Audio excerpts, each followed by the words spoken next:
Merci à vous. Eh bien, déjà, bonjour à toutes et à tous. Je suis vraiment ravie d'être ici. C'est toujours un grand plaisir pour moi de quitter l'université pour venir présenter mes travaux à des acteurs d'horizons divers et puis surtout de pouvoir discuter avec vous une fois l'intervention réalisée. Donc, comme il a été dit, je suis l'auteur de ce livre, Cyberharcèlement, sortir de la violence à l'école et sur les écrans. Et comme vous pouvez le constater, j'ai choisi de mettre cyber entre parenthèses, car comme je vais vous le montrer au cours de mon intervention, pour moi, le harcèlement et le cyberharcèlement sont les deux faces d'une même pièce et il convient de combattre ces deux phénomènes en même temps. Et c'est ce que je montre dans le livre. Il y a différentes pistes éducatives qui existent. Et je vais vous les présenter, mais pour commencer, je vais quand même rappeler ce qu'est le harcèlement.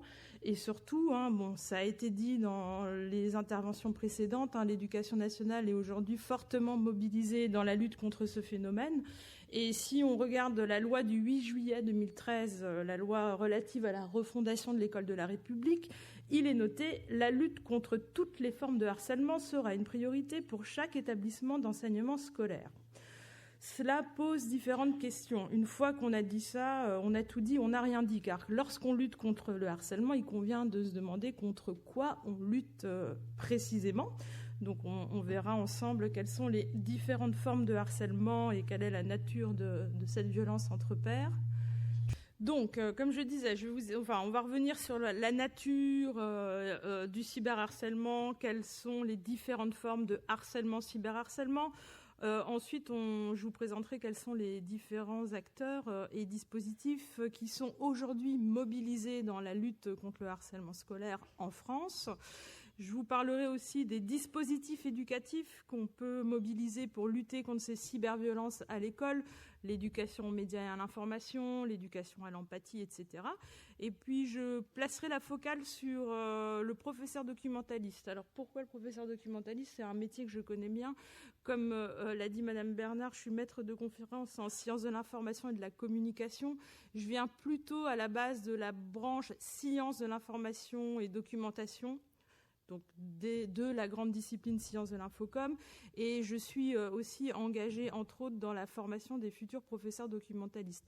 Ça ne veut pas dire que je mets de côté les autres acteurs tels que les CPE, les infirmières, les assistants sociaux qui mènent aussi un travail formidable, et j'en reparlerai tout à l'heure quand je vous présenterai quelques résultats relatifs à une enquête que je mène auprès des lycéens ambassadeurs contre le harcèlement dans l'académie de Nancy-Metz. Alors, la cyberviolence et le cyberharcèlement sont une violence protéiforme.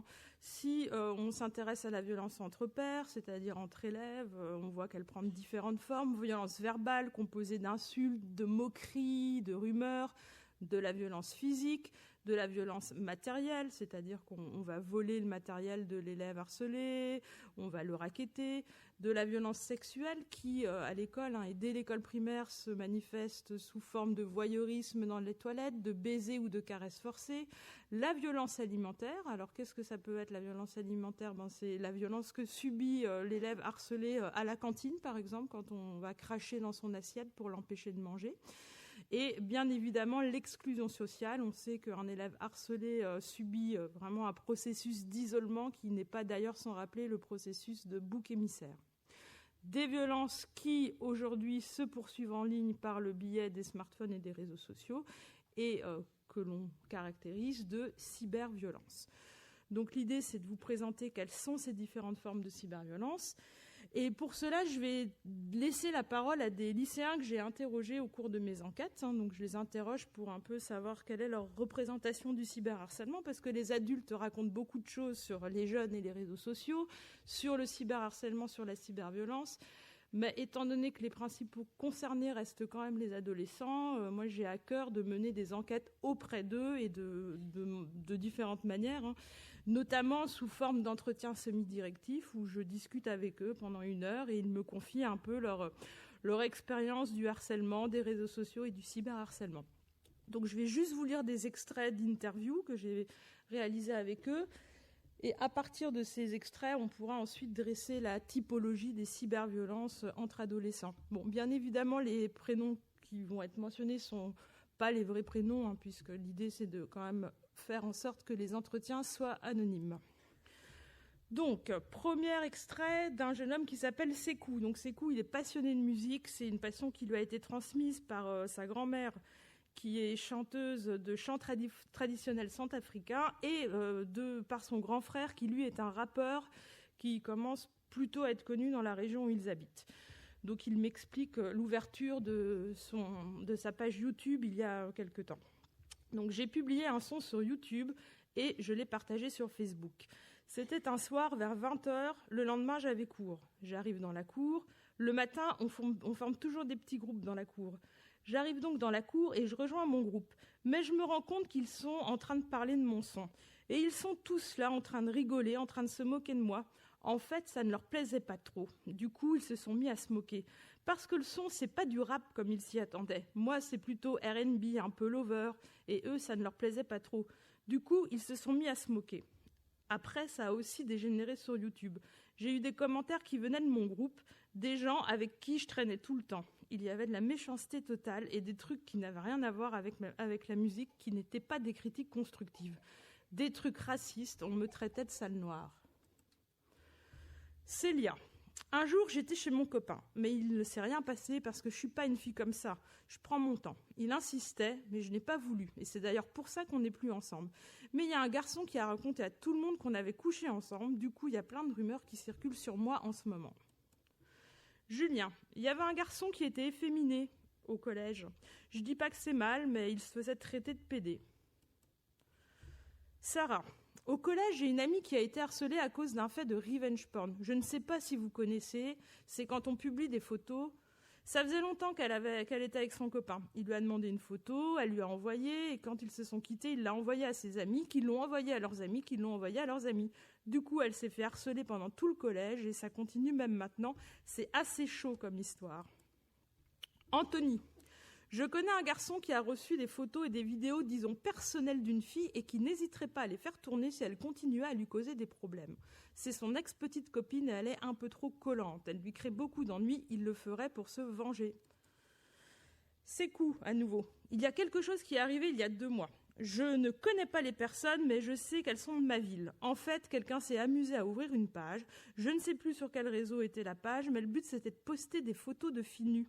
Elle n'est pas restée ouverte très longtemps parce qu'il y a plein de gens qui ont signalé, mais il y a aussi des gens qui en ont profité pour enregistrer tout ce qu'il y avait dessus. Et malgré que ça a été signalé, on retrouve encore des trucs. Et enfin, Kevin, c'est en pleine croissance, publier des photos dénudées. C'est surtout envoyé par des jeunes. Et c'est arrivé avec la démocratisation de la pornographie. Les garçons qui font ça veulent faire comme les grands. C'est ça leur mentalité. Et les filles, elles font ça à 3 ans maintenant. Enfin, je dis 3 ans pour dire qu'elles sont jeunes. C'est de plus en plus précoce. Ma sœur a 11 ans. Elle est encore en primaire. Quand on va dans son école, on peut voir sur des poteaux dans la cour de récré que c'est écrit YouPorn. Et tous ces sites sont tellement connus. Par exemple, on va sur les réseaux sociaux et on trouve de la pub pour ça.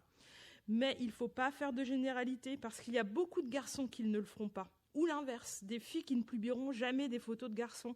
Parce que ça existe aussi l'inverse, des filles qui publient des photos de garçons, mais on en parle moins. C'est déjà arrivé qu'une fille publie une photo intime qu'un garçon lui avait envoyée, mais on n'en parle pas parce que c'est moins sensationnel. Bon, voilà pour quelques extraits d'interviews qui nous permettent quand même de réaliser différentes choses. Alors on sait, et là on le voit avec les extraits des adolescents, que la cyberviolence, c'est avant tout ancré dans le sexisme, l'homophobie, les stéréotypes de genre, le racisme. Donc le sexisme, on le voit très bien avec les histoires de Sarah ou de Célia. Donc finalement, on apprend que le fait de coucher ou de ne pas coucher peut apporter à une fille la réputation de fille facile. Le fait d'avoir réalisé des photos intimes, c'est la même chose. La fille se retrouve finalement coupable d'être victime. Mais le sexisme, on voit qu'il est également exercé à l'égard de Sékou. Dans son groupe de copains, qui apparemment est plutôt amateur de bon rap bien viril, le fait d'être un peu lover, comme il dit, et de préférer le R&B, ça ne plaît pas trop aux copains. Il a peut-être la réputation de ne pas être assez viril, de ne pas être un vrai homme. Le racisme, il le dit lui-même, il se fait traiter de sale noire. Là, c'est pas dit dans les verbatims, mais on a aussi les stéréotypes liés à l'apparence physique, le fait d'avoir une couleur de cheveux particulière, le fait de peut-être être en surpoids, d'avoir de l'acné. Donc tout ceci est bien de la discrimination, un refus de la différence, et donc c'est une violence liée au phénomène de rumeur et de bouc émissaire, comme je disais en introduction. C'est une violence qui frappe partout. Encore une fois, il ne faut pas faire peser les choses sur les épaules des adolescents. Et là, monsieur le maire l'a répété il y a quelques instants. On le sait tous, on en entend parler depuis vendredi dernier. Ce ne sont pas uniquement les adolescents qui sont victimes de cyberviolence ou qui exercent de la cyberviolence. Cette violence frappe partout, à tout âge et dans tous les milieux, à l'école, à l'université, que ce soit entre élèves, entre étudiants, mais également des élèves étudiants envers les professeurs, de certains professeurs envers les élèves, les professeurs entre eux, puisque quand on est enseignant, que ce soit dans le secondaire ou dans le supérieur, l'école et l'université restent pour nous notre lieu de travail. Donc la violence a aussi lieu dans le monde du travail, on le sait très bien, il y a eu beaucoup de travaux sur le harcèlement moral au travail, dans les médias, dans la sphère privée, dans l'espace public, dans la sphère politique, comme on le voit depuis quelques jours. Donc, maintenant, si on veut donner une définition de ce terme cyberharcèlement, si on part de la définition classique du harcèlement scolaire, on sait qu'il y a harcèlement scolaire quand les violences sont répétées à l'encontre d'un élève. Se faire insulter une fois ponctuellement, ce n'est pas être victime de harcèlement. En revanche, si on se fait harceler tous les matins quand on arrive à l'école, là, on peut considérer qu'on est victime de harcèlement scolaire.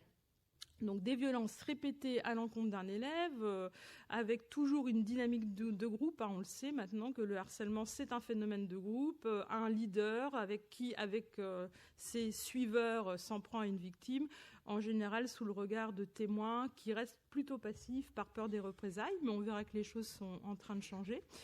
Et bien sûr, un déséquilibre des forces, car l'élève harcelé est seul contre tous, ou alors il peut s'agir d'un déséquilibre des forces physiques, morales. Un petit élève de 6e qui est harcelé par un grand et fort élève de 3e, par exemple. Donc on pourrait se dire, c'est simple, s'il y a harcèlement quand il y a violence répétée, il y aurait cyberharcèlement quand les cyberviolences seraient répétées. Ça fonctionne très bien, mais ce n'est pas toujours le cas. Parce qu'en contexte numérique, la question de la répétition, elle est beaucoup plus difficile à appréhender. Elle peut venir de différentes choses qui sont vraiment liées au fonctionnement même du web et des réseaux sociaux. Tout d'abord, la répétition, elle peut venir du morcellement des actions. Ça, c'est bien illustré par un des slogans de mobilisation nationale contre le harcèlement scolaire, le slogan de 2016, je crois, qui était « Liker, c'est déjà harceler ». Donc l'idée, c'est de montrer que on publie une fois une insulte, ou pourquoi pas on publie un selfie intime qu'une fille ou qu'un garçon nous a envoyé. Donc on le fait une fois de manière ponctuelle. Alors le but du jeu, c'est bien de lui nuire et d'atteindre à son image et à sa réputation, mais on va pas répéter les envois, on l'a fait qu'une fois. En revanche, cette insulte ou cette photo va être likée 1000 fois, 2000 fois, 3000 fois, et en fait la répétition va venir de du fait que la photo est likée, retweetée, partagée. En fait, chacun par son clic et son like apporte sa pierre à l'édifice, et la victime prend souvent, quand il y a des notifications, etc., on voit que les contenus sont likés. Et donc la dimension harcelante, elle vient vraiment du groupe. C'est d'ailleurs pour condamner ce harcèlement de meute, ce harcèlement de groupe, que la loi du 3 août 2018 a été proclamée. Et ça, c'est aussi quelque chose qu'il est important de rappeler aux élèves, c'est que désormais, le fait de participer à un harcèlement de groupe, c'est-à-dire de liker une fois ou deux une image, un contenu compromettant, ça peut être considéré comme du harcèlement. Ça, c'est vraiment fait pour protéger les victimes, puisque jusqu'à présent, on disait il y a cyberharcèlement si les cyberviolences sont répétées. On est 1000 personnes à avoir insulté cette personne une fois, donc on n'a pas été harceleur vu qu'on l'a fait qu'une fois. Aujourd'hui, avec cette loi, on considérera que vous avez certes liké ou tweeté une fois, mais dans une dimension collective, donc vous avez harcelé. Et donc le clip liké, c'est déjà harcelé, le montrait très bien en 2016. Ensuite, la répétition, et ça c'est une caractéristique propre au web, elle peut être condensée et se faire sur quelques jours, voire sur quelques heures, c'est-à-dire que le contenu circule et la personne est prise à partie des milliers de fois au cours d'une seule et même journée. Donc ça, c'est vraiment une nouveauté, puisqu'on sait que le harcèlement scolaire, dans sa forme la plus traditionnelle, c'est plutôt un processus à long terme. L'élève est harcelé tous les jours, pendant une année scolaire, ou parfois, malheureusement, tout au long de sa scolarité, mais il connaît des moments de répit et de repos quand il rentre à la maison, par exemple. On sait qu'aujourd'hui, avec les smartphones, on peut ne plus avoir de répit, et que la répétition peut vraiment être très violente sur quelques heures ou quelques jours. Et bien évidemment, autre caractéristique propre au cyberharcèlement, c'est le fait que la répétition peut venir de la pérennité des traces numériques. C'est-à-dire, vous vivez un épisode de cyberharcèlement en 2010, vous avez été victime de cyberharcèlement, des photos compromettantes de vous ont circulé sur Internet, ça fait beaucoup de bruit, et puis voilà, vous réussissez plus ou moins à retrouver une vie normale, et boum, 10 ans après, quelqu'un, pour X ou Y raison, retrouve ces photos, ou les fait à nouveau circuler sur le web, et l'histoire recommence, se répète. Donc vous êtes finalement à nouveau victime de cyberharcèlement uniquement parce que des contenus compromettants sont à nouveau déterrés des réseaux sociaux. Donc ça impacte durablement votre identité numérique. Cela dit, c'est aussi valable pour les agresseurs, et ça c'est un autre point qu'il faut bien faire comprendre aux élèves ou aux étudiants, c'est que certes, cyberharceler quelqu'un, c'est entacher durablement son image et son identité numérique, mais c'est aussi entacher durablement la sienne, puisque 10 ans plus tard, on peut se rendre compte que vous aviez, à l'époque, participé à un harcèlement de meute, vous avez été harceleur. Alors, je ne sais pas si vous aviez entendu parler de l'histoire de la Ligue du LOL, ces journalistes qui harcelaient en 2009 leurs collègues, plutôt des femmes, ou plutôt des hommes gays, ou plutôt des hommes d'origine étrangère. Et puis, tout ça a été un peu passé sous silence. C'était réalisé sur Twitter, personne ne disait rien. Puis en février 2019, il y a une ancienne victime qui a vraiment fait éclater l'affaire au grand jour. Les journalistes concernés ont dit « Ah non, enfin on ne se souvient plus trop » ou « On a peut-être dit ça, mais c'était pour rire ». Et puis une des victimes avait gardé des copies d'écran. Donc elle a en fait apporté la preuve des méfaits. Pérennité des traces numériques, les contenus sont ressortis. Et là, on a bien eu la preuve que ces journalistes avaient participé à ce harcèlement de meute. Et cela a eu des conséquences directes sur leur réputation et sur leur vie professionnelle, puisque la plupart d'entre eux ont été licenciés des journaux où ils travaillaient. Donc voilà pour la particularité du cyberharcèlement. Donc on voit que c'est vraiment quelque chose qui peut être très violent, qui repose sur des mécanismes sociaux classiques, malheureusement, le sexisme, le racisme, l'homophobie, mais qui peuvent vraiment être des mécanismes qui peuvent vraiment être accélérés et vraiment faire des dommages et des dommages collatéraux assez effroyables. Ensuite, si on refocalise maintenant sur le cyberharcèlement à l'école, alors qu'est-ce qu'on sait ? On sait que c'est une violence hors ligne qui peut se poursuivre en ligne. L'élève est harcelé dans la cour de récré et puis malheureusement le soir, on continue à l'embêter en lui envoyant, des messages sur Facebook, mais on sait que les ados se sont déplacés vers d'autres outils, donc peut-être Snapchat ou autres, ou bien à contrario. Et ça, c'est encore une particularité propre au cyberharcèlement qui place parfois les enseignants dans des positions assez délicates parce qu'on se retrouve à devoir régler des choses qui finalement ont lieu en dehors des temps et des lieux scolaires, mais qui finissent par impacter le climat scolaire directement. Donc c'est une violence qui émerge en ligne, un soir, par exemple, ou pendant un week-end, et qui pénètre ensuite l'enceinte de l'école. On va prendre l'exemple, je vais vous mettre un petit clip pour revenir... Et puis voilà, pour parler du revenge porn, donc comme ça on collera au mieux avec l'actualité. Mais en fait, on a une photo qui est publiée un soir, qui représente une jeune fille, qui a priori n'a pas de problème de harcèlement, elle est plutôt bien, elle a un petit ami, elle a des copines. Cette photo circule toute la soirée sur les réseaux sociaux et le lendemain matin, quand elle arrive dans la cour de récréation, là, elle est prise à partie par tout le monde et elle se fait véritablement harceler. Je vous mets le clip parce que donc c'est un clip qui a été cité tout à l'heure. Une photo, c'est perso, la partager, c'est harceler. Donc vous l'avez peut-être déjà vu, mais c'est vrai que ce clip, il illustre bien le phénomène. Puis surtout la conclusion, qu'est-ce qu'on peut faire pour éviter cela ? Donc je vous le mets, je ne sais pas s'il y a du son. Voilà, si.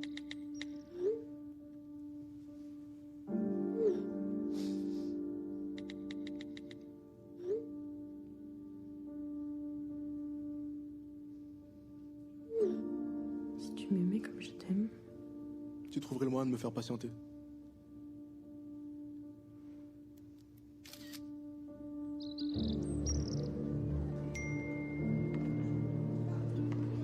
Oh là là, mon amour, Je t'aime. N'importe quoi, toi. Mais non, mais arrête un peu avec tes messages, ça fait des mois que ça dure. On sait tous qu'elle en a rien à foutre de toi. Tu sais quoi? Elle dit à tout le monde que t'es un gros puceau. Quoi? T'aimes trop dire n'importe quoi, toi, de toute façon. Ouais, pousse-toi. J'ai fait quoi? Mais non, mais arrête, mais pourquoi t'as dit ça? Mais c'est eux avec leur big love là, ils me saoulent.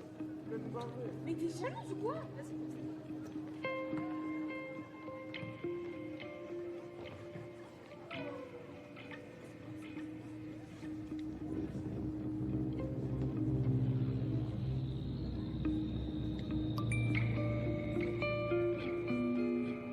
En une seconde, c'était fait.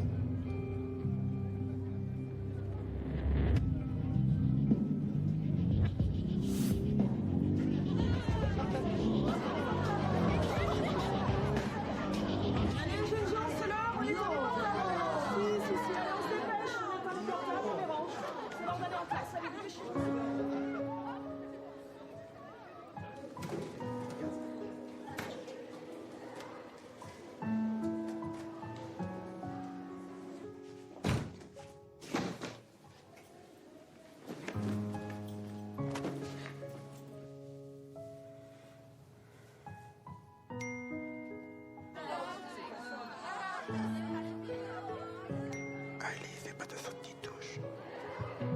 Tu me dégoûtes. C'est ce que tu fais. Dégoûtant. Tu kiffes. Tu l'as bien cherché. Ta faute après toi.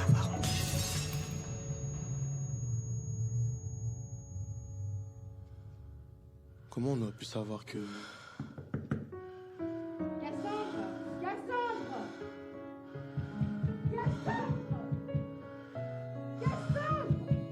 On n'aurait rien pu faire.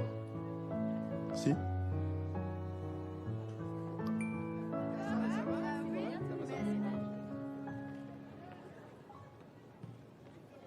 J'ai failli faire quelque chose d'horrible. Mais t'as rien fait. C'est ça qui compte. Les photos, c'est perso. Les partager, c'est harceler. Partager des images à caractère. Bon, donc voilà pour le titre. Alors, on va ressortir et récupérer le diapo. Bon, donc il est plutôt... J'ai choisi ce clip, parce qu'il illustre bien ce phénomène. Vraiment, le fait que la cyberviolence émerge en ligne, un soir comme ça, puisque le jeune homme partage les photos, et puis que ça a un impact direct dans la vie de la jeune fille à l'école, quand elle revient à l'école le lendemain matin. Bon, ce clip, il est révélateur de plusieurs choses. Je pense qu'il plaçait particulièrement la focale sur les stéréotypes et le sexisme dont j'ai parlé tout à l'heure. Donc, ces stéréotypes de genre qui nous dictent depuis notre plus jeune âge comment on doit se comporter pour être une fille respectable ou un vrai garçon. Donc là, c'est un peu les stéréotypes rose pour les filles, bleu pour les garçons, qui nous sont inculqués finalement dès notre plus jeune âge par nos parents, par l'école, par les dessins animés, par la télé, etc.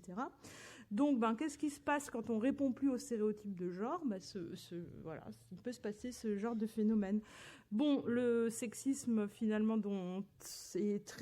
auquel est très sensible le jeune homme, quand la fille lui dit, elle dit à tout le monde que t'es un puceau, il dit quoi?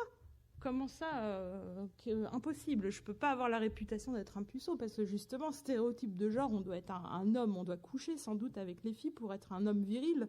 Donc c'est bien le sexisme dans toute sa splendeur qui touche à la fois les filles et les garçons. Le sexisme envers la jeune fille qui a osé poser nue et qui donc a rapidement la réputation d'être une fille facile. Donc je rappelle qu'en France, rien n'interdit les gens de prendre des photos intimes. Si on veut prendre des photos intimes pour séduire son partenaire, on peut le faire tout à fait. En revanche, les diffuser sur les réseaux sociaux, cela, c'est pas interdit. C'est puni de 2 ans d'emprisonnement et de 60 000 € d'amende. C'est aussi des choses qu'il faut rappeler. Et puis donc, voilà l'idée ensuite que ça prend de l'ampleur. Alors, que se passe-t-il à la fin du clip? Le jeune homme dit « J'aurais rien pu faire, de toute façon, le mal est fait. » C'est sûr, à partir du moment où on partage le contenu, et on l'a vu très récemment avec Benjamin Griveaux, les photos, les vidéos, on fait très vite le tour de la twittosphère, et puis ça s'enflamme, ça prend feu comme ça en quelques secondes. Et le clip dit « Si, on aurait pu faire quelque chose ». Il remonte le temps et on voit le jeune homme qui fait annuler. Alors, on imagine qu'en fait, ce qui s'est passé, c'est peut-être lui qui a imaginé ce qui pourrait se passer pour sa copine si il publiait la photo. Bon, pour le dire rapidement, j'y reviendrai après, on peut dire que là, ce jeune homme a fait preuve d'esprit critique et développer l'esprit critique des jeunes et des moins jeunes. Je pense que c'est quelque chose qu'on doit faire pour lutter contre la cyberviolence. Concernant à nouveau le cyberharcèlement à l'école, on sait que c'est une violence exercée par des camarades de classe ou le réseau amical de la victime. C'est rare qu'une jeune fille ou un jeune homme soit comme ça victime de quelqu'un qui serait extérieur à son réseau. C'est vraiment étroitement corrélé au groupe d'amis.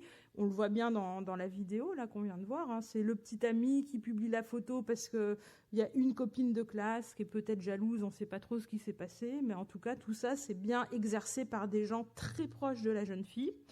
C'est forcément étroitement corrélé avec la notion de climat scolaire. On sait que plus le climat scolaire dans un établissement est favorable, moins les situations de harcèlement et de cyberharcèlement ont de chances d'éclater. Donc il y a aussi un travail à faire sur le climat scolaire. On le sait, les enseignants ne sont pas épargnés. Il arrive aussi que le cyberharcèlement ou la cyberviolence touche les enseignants. Donc de différentes manières. Pour rester dans cette thématique de porno-divulgation, il est arrivé à plusieurs reprises que des élèves prennent des photos sous la jupe de leur prof.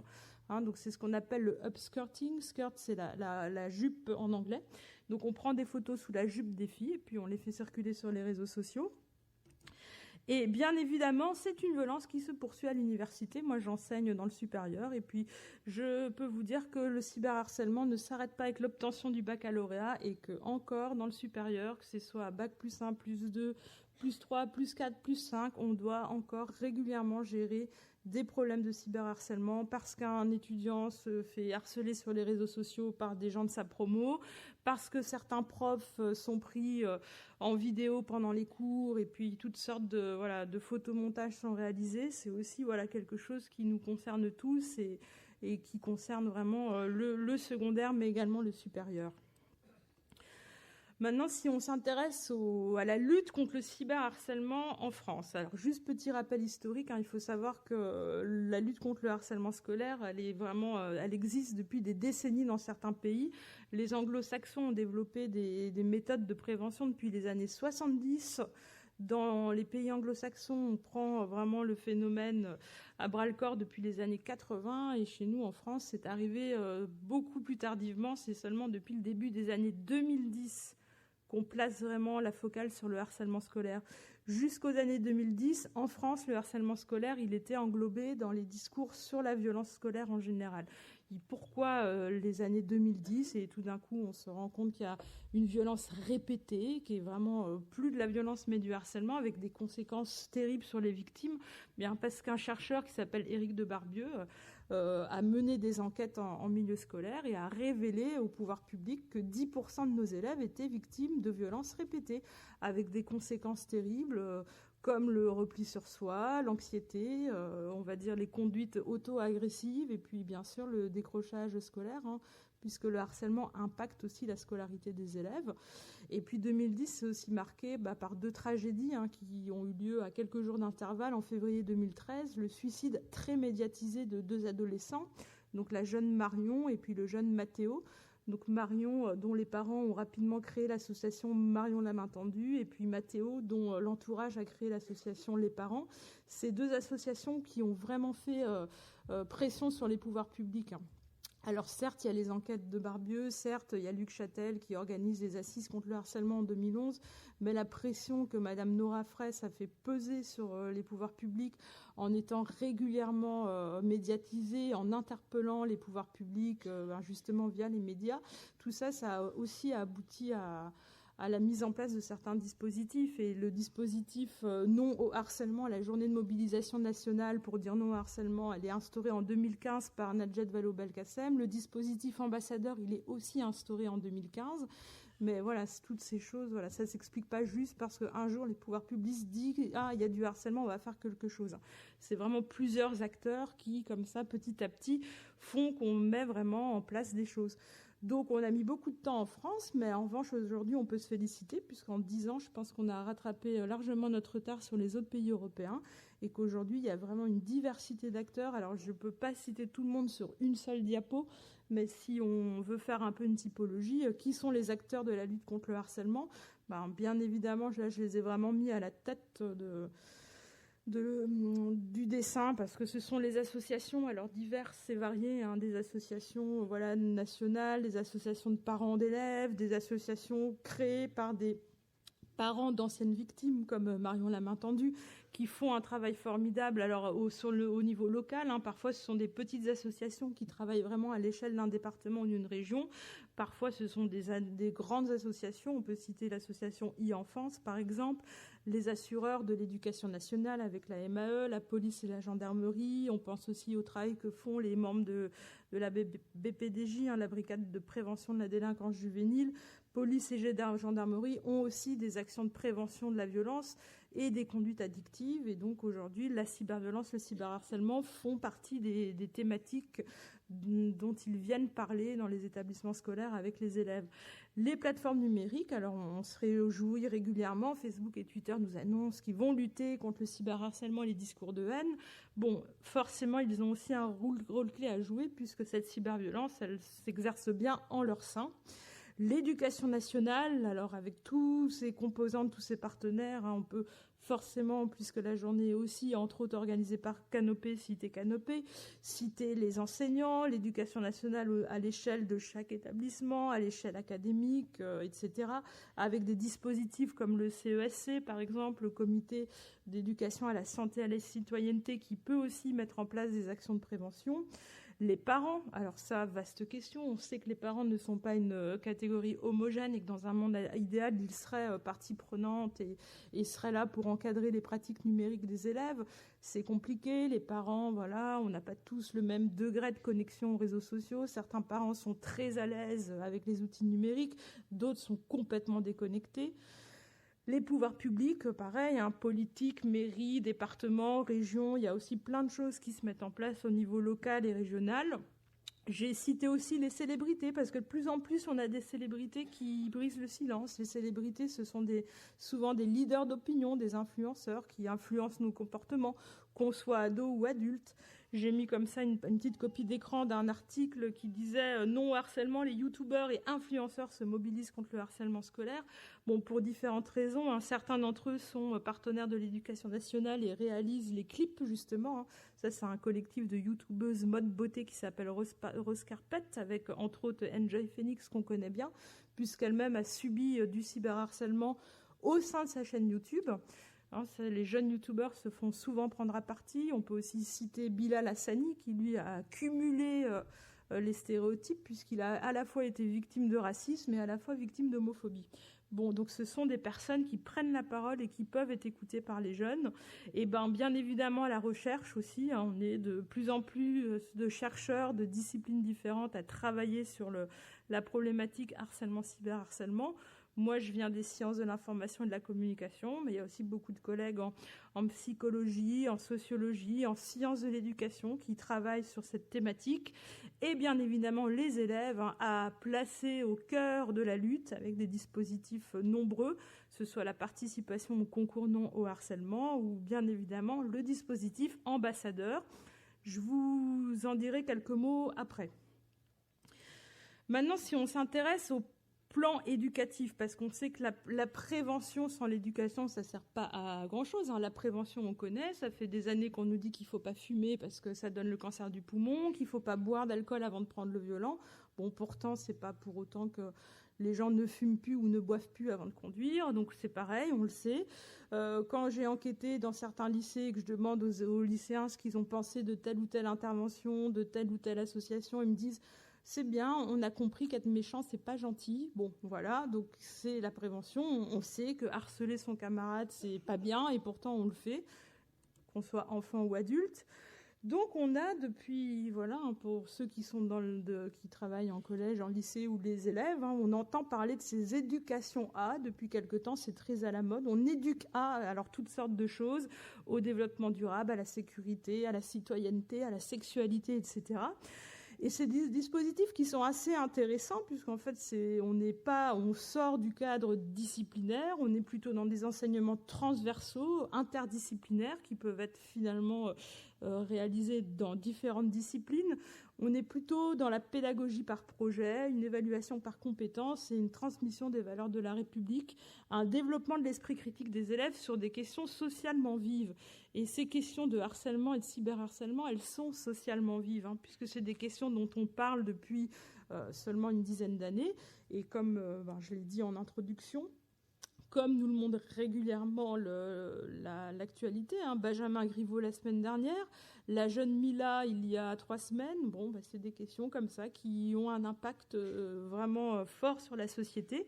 Michel Fabre, j'ai mis une référence, qui a travaillé sur les éducations A, nous rappelle qu'une question n'est pas socialement vive par nature, elle le devient au gré des questionnements que la société porte sur elle-même. Et ces éducations A peuvent échapper au dogmatisme, au militantisme et au relativisme et constituer une introduction au monde problématique qui est le nôtre.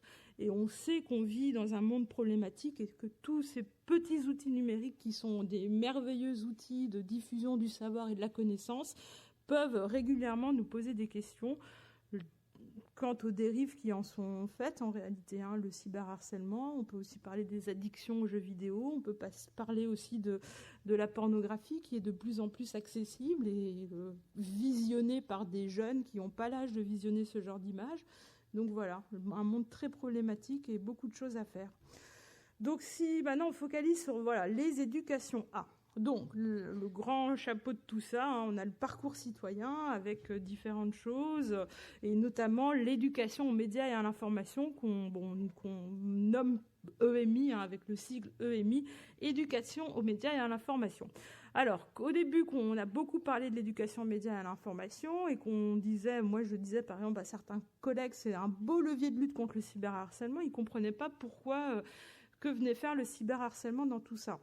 Parce qu'on se disait, l'éducation aux médias et à l'information, c'est là pour développer l'esprit critique des élèves, c'est pour aider à lutter contre les fake news, contre la désinformation, contre les rumeurs. Alors certes, différentes choses à dire. Si on regarde dans les matrices EMI, on sait que l'éducation aux médias et aux médias sociaux, puisqu'aujourd'hui Facebook, Twitter, ce sont devenus des sources d'information à part entière où on peut s'informer et justement où on peut aussi être confronté aux fake news.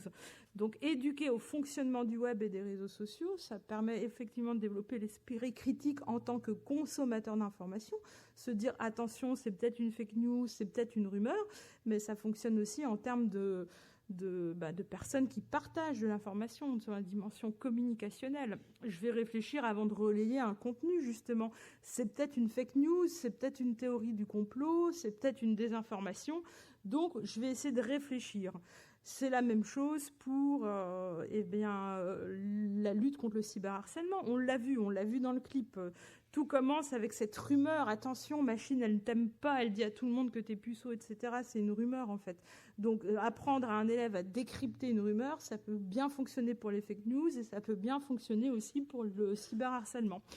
L'éducation aux médias à l'information, pareil, quand on regarde dans les matrices, on voit que c'est éduquer au fonctionnement du web et des médias sociaux en lien avec la gestion de son identité numérique et de son e-réputation. On a vu, les contenus compromettants laissent des traces, ils peuvent ressurgir à tout moment et impacter mon identité numérique, que je sois victime ou émetteur du contenu.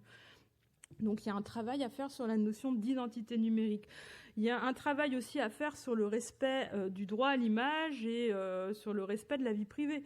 Publier des photos sans l'autorisation de la personne qu'elle représente, c'est une atteinte au droit à l'image et au respect de la vie privée. On peut aussi en profiter pour travailler sur cette loi relative à la liberté de la presse et de la diffamation qui nous interdit en France de tenir des contenus, de tenir des propos sexistes, racistes, antisémites, homophobes, que cela soit sur Internet ou non. Mais il y a aussi un travail sur le droit à faire avec les élèves.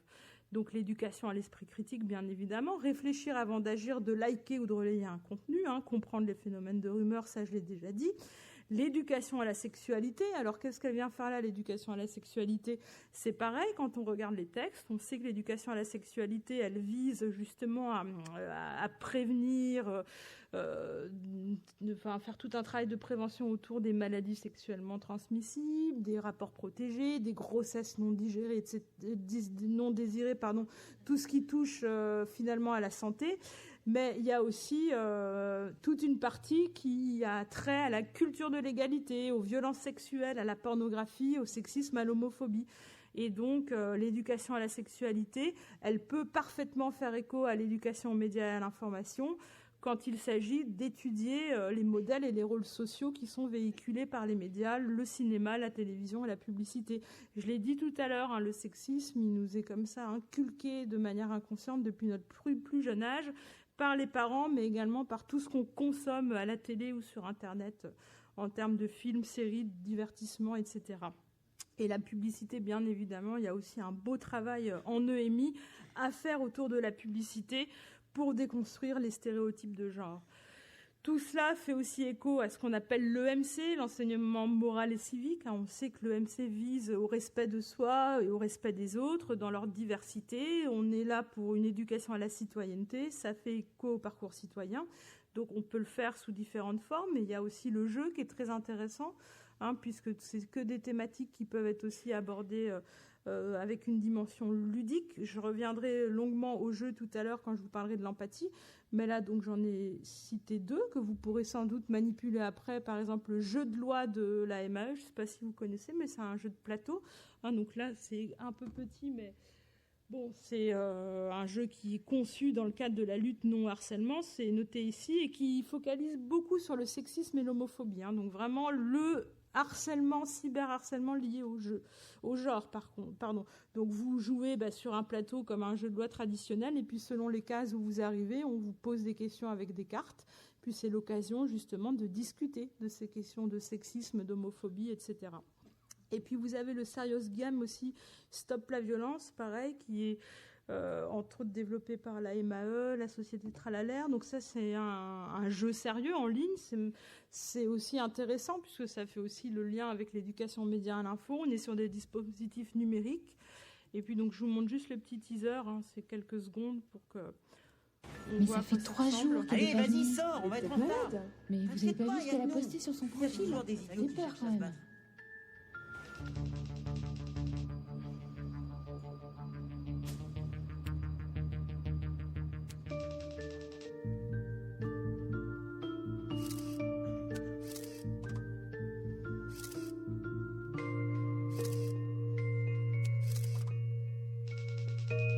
C'était pour rire.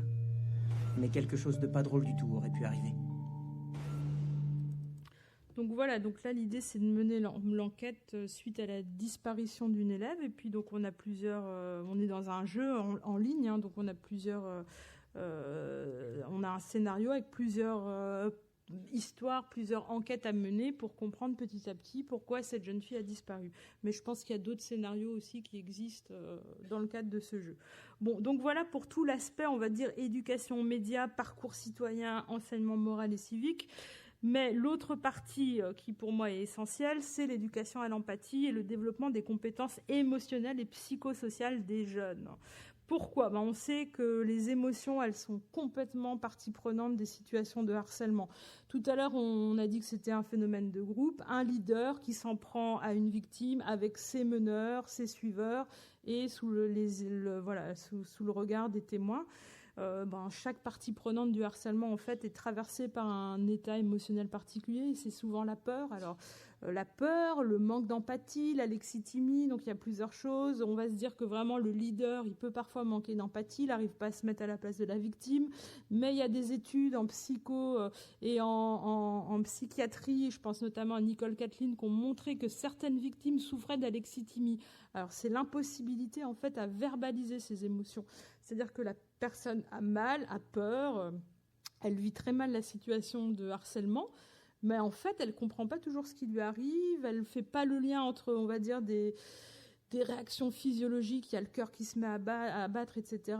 Et en fait, elle ne comprend pas toujours ce qui lui arrive, elle n'arrive pas à verbaliser, donc elle n'arrive pas à dire stop. Et puis en face, on a quelqu'un qui n'a pas d'empathie et qui continue, donc ça donne parfois des choses assez tragiques. Les suiveurs, qu'est-ce qu'ils font là ? Ils ont peur de quoi ? Ils ont peur d'être exclus du groupe. On sait que pour l'ado, le groupe de pairs, il joue un rôle essentiel. C'est le groupe d'amis qui permet de se construire, c'est le groupe d'amis qui va nous aider à construire notre identité. Et ne pas prendre part à une situation de harcèlement, parfois, ça peut nous valoir d'être exclus du groupe. Donc, ça ne convient pas à certains adolescents. Donc, et ça, on peut en parler avec dans les travaux de Bellon et Gardette, là, qui ont beaucoup écrit sur le harcèlement scolaire, ils disent à un moment, ils restituent toutes les enquêtes qu'ils ont menées auprès d'élèves. Donc l'un est prof de philo en lycée et l'autre est CPE. Donc ils connaissent bien les lycéens et ils disent, parmi toutes les situations de harcèlement auxquelles on a fait face tout au long de notre carrière, tous les harceleurs qu'on a rencontrés, heureusement que ne sont pas tous devenus des pervers narcissiques, des femmes ou des hommes tyranniques, que ce soit avec leurs conjoints ou leurs salariés ou leurs enfants. Parfois, c'est simplement aussi une question d'émotion. Les témoins passifs, sur lesquels on essaye de plus en plus de travailler avec des dispositifs comme les ambassadeurs lycéens, comme la prévention non-harcèlement, ont aussi peur. Ils ont peur des représailles ou ils ont peur que, en fait, en brisant le silence, ce soit eux qui deviennent à leur tour le bouc émissaire. Donc finalement, tout le monde a peur et puis les situations comme ça s'enveniment. Si on regarde aussi du côté des textes, que ce soit à nouveau dans l'EMC, si on regarde l'enseignement moral et civique, indique qu'il est important de promouvoir la culture de la sensibilité, parce que justement, apprendre à gérer ses émotions, ça fait aussi partie de l'apprentissage de la citoyenneté. Donc j'ai mis comme ça des copies d'écran.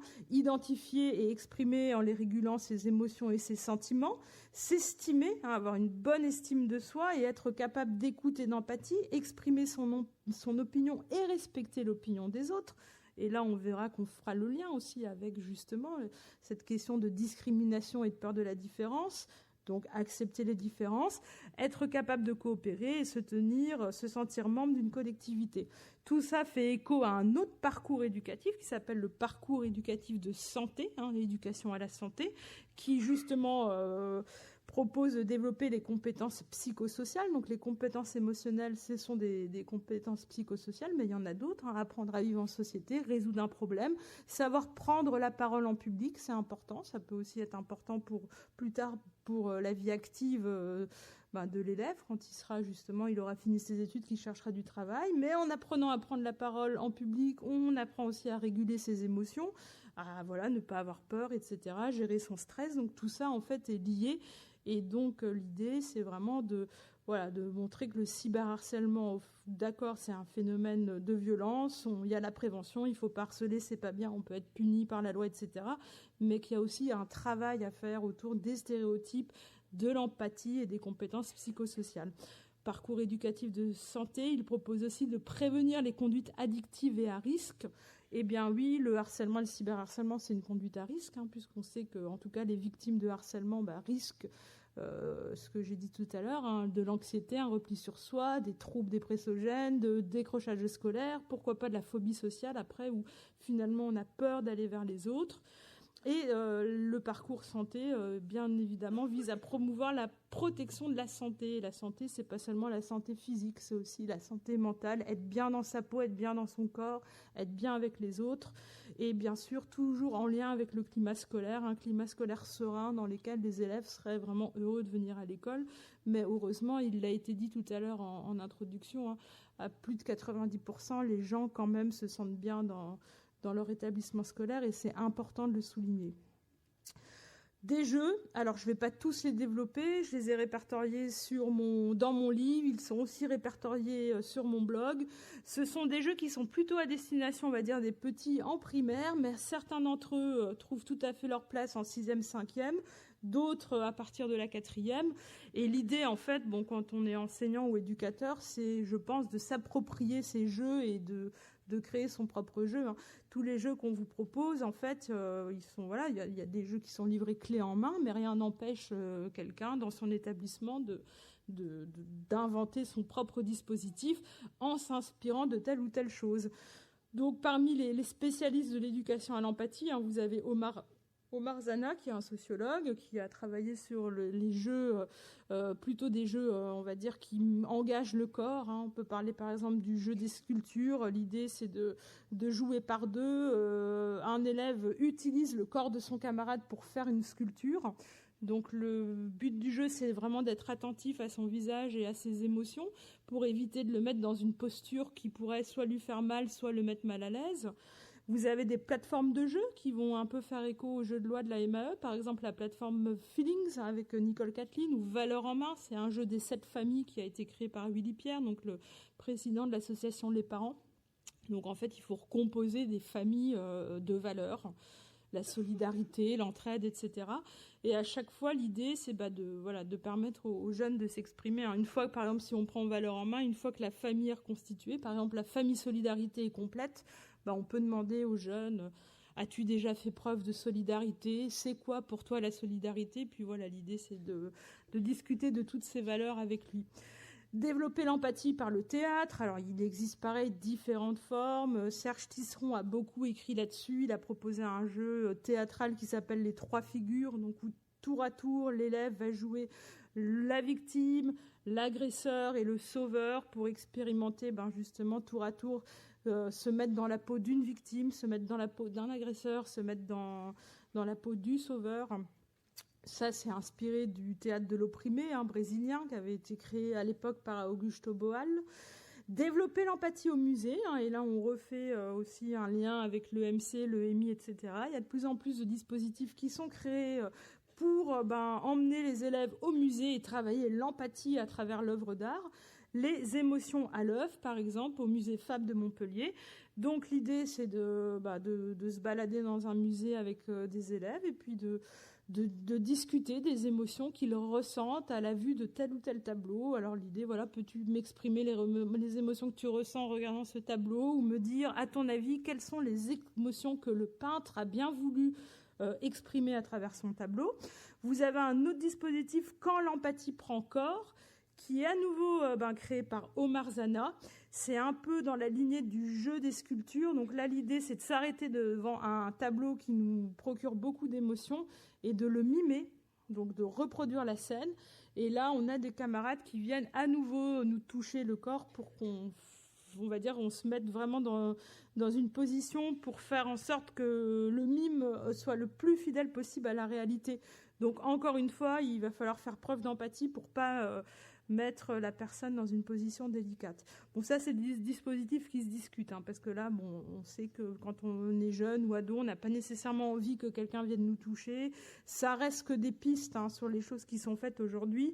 Bon, tout ce que je vous dis là, si vous les notez ou si vous prenez la diapo en photo, vous retrouverez tout ça en ligne, puisqu'il y a tous les dispositifs, de toute façon, sont présentés. Vous trouverez des PDF ou des diaporamas, que ce soit d'Omar Zana, de Serge Tisseron ou de Nicole Kathleen. Favoriser la médiation par les pairs et la culture de l'engagement. Donc là, c'est le dispositif lycéen ambassadeur. Donc je vais vous le présenter, puis après, je parlerai des professeurs documentalistes et j'aurai terminé. Donc là, je vous restitue une étude qui est actuellement en cours, que je mène actuellement dans l'Académie de Nancy-Metz en partenariat donc avec 2 personnes du rectorat, Laurent Macherin qui est le délégué académique à la vie lycéenne et Sylvie Voltrager qui est la conseillère technique de service social auprès du recteur. Donc nous avions en novembre 2019, donc c'est très récent, 217 ambassadeurs lycéens dans l'académie. Et puis j'ai donc fait circuler un questionnaire et j'ai réussi à obtenir 180 réponses. Donc il y a presque la totalité des ambassadeurs qui ont répondu. Et puis l'idée, c'était de savoir un peu quelles sont les raisons qui les ont motivés à s'engager dans ce dispositif.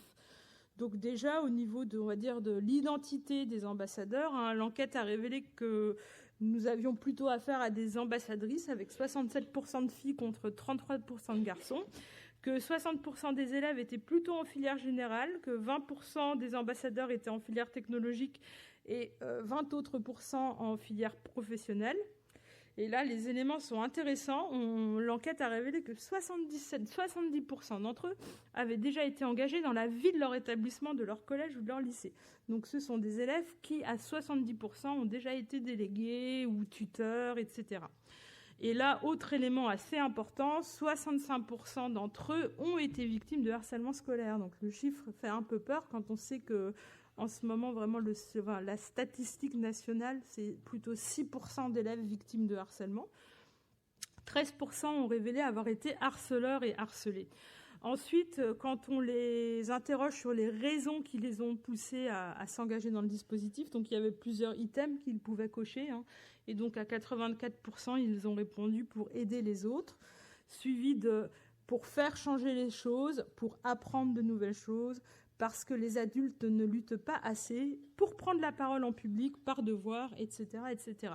Et ensuite, le nuage de mots-clés que vous pouvez voir, il a été généré à partir des réponses des élèves à la question suivante. Peux-tu définir en 3 mots-clés ton engagement dans le dispositif lycéen, c'est quoi pour toi être ambassadeur en 3 mots-clés? Et on voit qu'au centre du nuage, il y a le mot aide et aider qui est revenu. Donc il y avait beaucoup de notions liées à la solidarité, l'aide, aider, le soutien, soutenir. On avait ensuite beaucoup de mots ou de verbes d'action. On avait par exemple agir, action, défense, protéger. Et puis beaucoup de mots qui laissaient entendre justement et qui faisaient écho à la 3e réponse pour apprendre de nouvelles choses ou pour prendre la parole en public, avec des mots comme justement apprendre, observer, avertir. Il y avait également le mot comprendre qui revenait assez souvent, comprendre, détecter, soutenir, informer, écouter, etc., etc. Donc ça, c'était aussi intéressant de voir que bien que ces élèves aient été victimes à 65% de harcèlement scolaire, ils étaient plutôt dans une démarche positive. Et ça, c'est vraiment important à valoriser. Parce que quand on étudie les représentations du harcèlement ou du cyberharcèlement en France, alors comme ça fait que 10 ans qu'on en parle, on est encore quand même dans des représentations très négatives. Le harcèlement tue, le harcèlement conduit au suicide. Alors certes, on ne va pas dire que c'est pas vrai parce qu'on sait qu'il y a des jeunes qui se sont suicidés parce qu'ils étaient victimes de harcèlement. Mais il faut quand même rappeler qu'en France, on a 700 000 élèves qui sont harcelés chaque année et que jusqu'à preuve du contraire, on n'a pas 700 000 cas de suicide par an. Il y a des élèves qui développent des stratégies d'adaptation positives et qui arrivent à transformer leur douleur en action. Et c'est des choses aussi qu'il faut valoriser parce que leur dire tu as été victime, c'est une souffrance, phobie scolaire, décrochage scolaire, suicide, oui, mais il y a aussi une vie après le harcèlement, c'est pas une fatalité. Et là, il faut vraiment qu'on réussisse à inverser la tendance pour faire émerger aussi des choses positives de cette expérience très douloureuse et faire émerger aussi des leaders positifs dans les établissements. Et je pense que tous ces jeunes qui s'engagent dans le dispositif vont devenir des leaders positifs.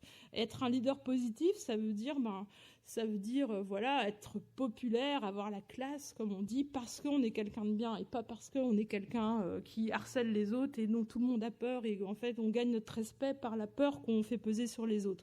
Là, l'idée, c'est de gagner le respect parce qu'on est quelqu'un de bien, qu'on est là pour aider et écouter les autres. Ça se met en place progressivement. Tout ça ne va pas se faire en 2-3 jours. Mais en tout cas, on peut saluer vraiment les actions que mènent ces adolescents dans leur établissement. Ensuite, le professeur documentaliste. Donc, j'ai dit que je focalisais sur lui. J'oublie pas les autres parce que je sais, pour avoir enquêté sur le dispositif ambassadeur, que ce sont souvent les CPE qui chapeautent les ambassadeurs dans les lycées. Les CPE, infirmières, assistantes sociales et compagnie, je sais parce que j'ai beaucoup discuté avec eux. Mais comme je vous ai dit que j'étais engagée plutôt dans la formation des professeurs documentalistes et qu'il y a quand même un lieu formidable dans les collèges et les lycées qui s'appelle le CDI. L'idée, c'est de voir aussi comment la culture, elle peut nous aider à lutter contre le harcèlement et le cyberharcèlement. Donc voilà les différentes choses que peut faire le professeur documentaliste. Donc rapidement, il y a une nouvelle circulaire qui est sortie en 2017 qui réaffirmait les 3 missions du professeur documentaliste dans les collèges ou dans les lycées. Donc j'ai repris la circulaire et puis j'ai mis des exemples de ce que faisaient les professeurs documentalistes dans les établissements. Donc on sait que le professeur documentaliste, il est enseignant et maître d'œuvre de l'acquisition par tous les élèves d'une culture de l'information et des médias. Et justement, on sait que le professeur documentaliste, par les différentes séquences d'éducation aux médias qu'il est amené à mettre en place, peut vraiment faire un travail sur cette question d'identité numérique, respect du droit à l'image, détection d'un phénomène de rumeur, développement de l'esprit critique. Ensuite, on nous dit, et on sait, qu'il est maître d'œuvre de l'organisation des ressources documentaires et de leur mise à disposition. Et donc là, il y a vraiment une nécessité d'avoir un fonds documentaire dédié au harcèlement et plus largement aux discriminations. Donc j'ai mis un exemple, là c'est un lien qui va vous conduire vers mon blog et vous retrouverez tout ça en ligne. Mais par exemple dans l'Académie de Nice, vous avez 2 profs doc qui sont Armel Sando et Nora Nagui Amelin, qui, elles, ont créé de la bibliothérapie. Elles sont très focalisées sur le pouvoir réparateur de la fiction. Et l'idée, c'est à travers un travail sur le fond documentaire, sur différentes thématiques qui peuvent être justement liées au racisme, à l'homophobie, au sexisme, au divorce des parents qui est mal vécu, par exemple, de faire des ateliers très thématiques, et c'est-à-dire de rentrer dans ces problématiques, pas de manière frontale, non harcèlement, il ne faut pas harceler les autres, mais d'utiliser la lecture pour ensuite faire émerger ces questions de société. Il y a la lecture, là je vous ai mis des mangas. Si on clique sur ce lien, voilà, ça aboutit sur cette page où vous avez justement un prof qui a répertorié différents mangas qui évoquent le harcèlement, alors de manière centrale ou périphérique. Et on sait que dans nos collèges, on sait que les élèves sont assez friands de mangas. Bon, vous avez aussi les séries. On a beaucoup parlé de la série 13 Reasons Why, qui est adaptée d'un roman. Vous avez aussi des différents films qui peuvent aussi être le support d'une activité pédagogique. Là, j'ai mis en exemple le film 1 minute 54. C'est un film canadien qui est sorti il y a quelques années et qui avait pour thème le harcèlement scolaire, l'homophobie et le revenge porn, puisque là, le personnage principal que vous voyez ici, il est harcelé depuis tout petit par le même groupe de garçons. En plus, il est homosexuel et en plus, un jour, il a une relation sexuelle avec un garçon et son harceleur principal est dans le coin, filme la scène et la fait circuler sur les réseaux sociaux. Donc, et c'est pareil, en ligne, vous retrouverez des séances pédagogiques autour de ce film, qui ont été mises en ligne par des enseignants. Et enfin, le professeur documentaliste, il est acteur de l'ouverture de l'établissement sur son environnement éducatif, culturel et professionnel. Donc on sait qu'il est aussi tout à fait capable de pouvoir promouvoir un travail avec des associations, de les faire venir au CDI, de faire venir des professionnels. Je sais que dans un lycée où j'enquête, la prof doc a fait venir une sexologue pour parler sexisme et pornographie avec les élèves. C'est pas évident de rassembler des jeunes de 16 ans et de leur dire aujourd'hui on va parler pornographie, mais en fait ça s'est plutôt bien passé. C'était vraiment, apparemment la sexologue a réussi à les faire parler et ils ont fait un travail justement autour des représentations qui étaient véhiculées par la pornographie. Et puis bien évidemment, le prof doc peut lui aussi inciter les élèves à participer au concours non-harcèlement qui va vraiment être l'occasion pour eux de mettre à profit leurs compétences, que ce soit en termes de dessin, de photographie, de vidéo, puisqu'on a vu que non-harcèlement, ça pouvait être soit réaliser des affiches, soit réaliser des vidéos. Bon, pour conclure, on a dit beaucoup de choses. Alors normalement, je commence toujours par cette diapo, mais finalement aujourd'hui, je l'ai mis à la fin. Alors, qu'est-ce que cette diapo ? Ça représente deux choses. D'un côté, l'apocalypse et de l'autre, le monde des bisounours qui encadre les réseaux sociaux. Parce qu'il faut savoir qu'il y a beaucoup de discours sociaux et nos amis, les médias, sont souvent là pour bien les faire circuler, bien les véhiculer. On a à la fois le côté catastrophique ou le côté bisounours. Donc, avec des discours de type « Oh là là, les jeunes, ils sont en danger sur les réseaux sociaux ». Ils ne communiquent plus, ils sont devenus complètement stupides et quand ils se lèvent le matin, les ados, la première chose à laquelle ils pensent, c'est bien sûr à cyberharceler leurs camarades ou leurs profs. Donc ça, c'est vraiment la vision apocalyptique. Mais à contrario, on a vraiment le mythe des bisounours. C'est génial, ils n'ont plus besoin de nous, ils savent tout faire.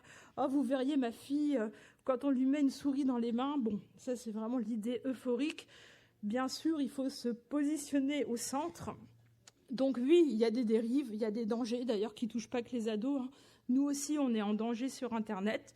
C'est vrai qu'ils savent faire beaucoup de choses, mais qu'il faut continuer à encadrer leurs pratiques numériques. Et donc l'idée, c'est bien de toujours se positionner au centre de cette cartographie. Voilà, j'ai terminé et je vous remercie pour votre attention.